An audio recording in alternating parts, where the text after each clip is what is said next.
Përgjigjja është ajo që ti e the, domethënë është e pashmangshme se mënyra e të ushqyrit, mënyra e mirëmbajtjes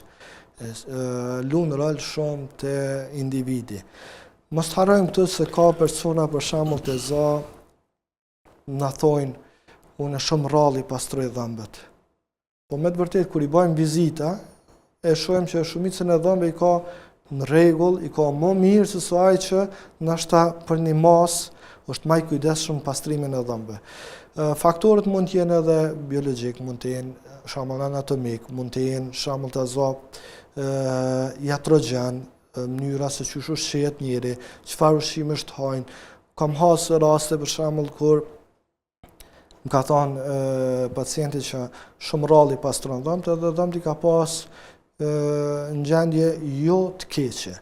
Po ama kur me pyetjet që i kom bën në vazhdimsi, kom hasë ai që ai ushqime të nxehta kurrëherë s'ka provu. Për mua ka qenë pak befasuese në këtë rast, po domethënë çdo sen tu fillu prej ushqimit, prej pijeve, prej çajrave, prej çdo që ka konsumu, thot e kom lanë derisa u ftoft, tani e kom konsumu. Krahas kësajna tjetë ushqim i shëndetshëm, krahas kësajna pozita anatomike, forma anatomike, për shembull dikush i ka dhëmbët pak më të rrallë,